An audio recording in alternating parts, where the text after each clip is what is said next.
এই WBJEE 2025 aspirant, তোমাদের অনেকেরই মনের মধ্যে এখন কিন্তু একটা হিউজ ডাউট বা কনফিউশন যেটা রয়েছে যে দাদা আমাদের ডাব্লিউবিজির কাট অফ এবারে কিরকম কি যেতে পারে, মানে আমাদের একটা গভর্নমেন্ট কলেজ পাওয়া, ইঞ্জিনিয়ারিং এর জন্য হোক বা ফার্মাসির জন্য হোক, তো সেটার জন্য আমাদের কাট অফ কেমন কি যেতে পারে। দেখো এখানে কিন্তু অনেকগুলো ব্যাপার স্যাপার আছে। মেনলি যেটা জিনিস সেটা হচ্ছে আমাদের জেই মেন এবং তার যে কাউন্সেলিং করানোর অথরিটি রয়েছে আমাদের জোসা।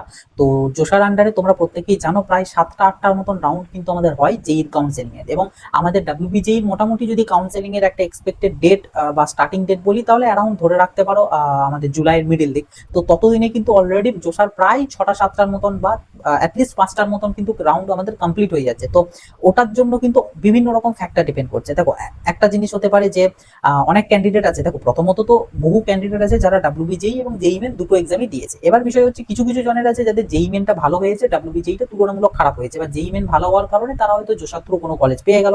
তো সেটার পার্সপেক্টিভে অনেকে বলতে পারো যে তাহলে আমাদের ডাব্লিউবিজির কাট অফ কম যাবে, লো যাবে, যেহেতু জোসার আন্ডারে অনেকে অ্যাডমিশন নিয়ে নিচ্ছে। আবার উল্টো দিকে অনেকে হয়তো জেই মেনটা খারাপ গিয়েছে বা ডাব্লিউবিজিটা ভালো হয়েছে, তো সেই হিসাবে আবার অনেকে বলতে পারো যে ডাব্লিউবিজির কাট অফ বেড়ে যাবে।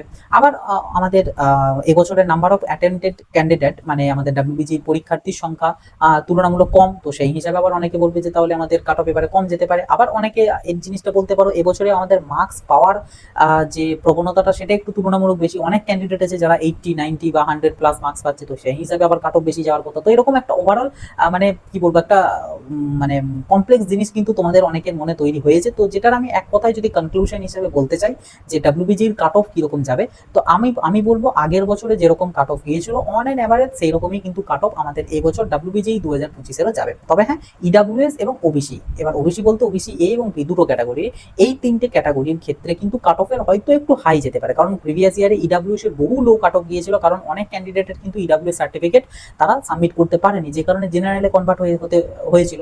কিন্তু এবছর অনেকেরই কিন্তু সার্টিফিকেট বানানো হয়ে গিয়েছে ইডাব্লিউএসটা, যে কারণে ইডাব্লিউএস এর যে কাট অফটা সেটা প্রিভিয়াস ইয়ারের তুলনায় এবছর একটু হাই যেতে পারে। আবার এইদিকে ওবিসিদের ক্ষেত্রে একটু হাই যেতে পারে, কারণ গত বছর এনসিএল এর প্রবলেমের জন্য অনেকেই কিন্তু আমাদের জেনারেলে কনভার্ট হতে হয়েছিল। এবার এই বছর যেহেতু ডাব্লিউবিজেই প্রপারলি ওয়েট করছে পুরো ওবিসি কেসটা মেটার জন্য, তো আশা করছি যখন কাউন্সেলিং হবে তখন এনসিএল সকলেই পেয়ে যাবে যারা এলিজিবল।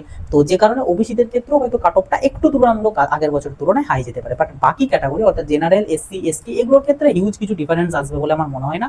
তবুও এখন সমস্ত কিছু ডিপেন্ড করছে আমাদের রেজাল্টের উপর। আপাতত ডাব্লিউবিজেই রেজাল্টের জন্য ওয়েট করো, রেজাল্ট বেরোলে আরো কাট অফ রিগার্ডিং একটা আইডিয়া আমাদের পাওয়া যাবে। তো ডাব্লিউবিজেই সংক্রান্ত এরকম আরো আপডেট পাওয়ার জন্য চ্যানেলটাকে অতি অবশ্যই সাবস্ক্রাইব করে রাখবে এবং এই ভিডিওটা ভালো লাগলে একটা লাইক করে দেবে।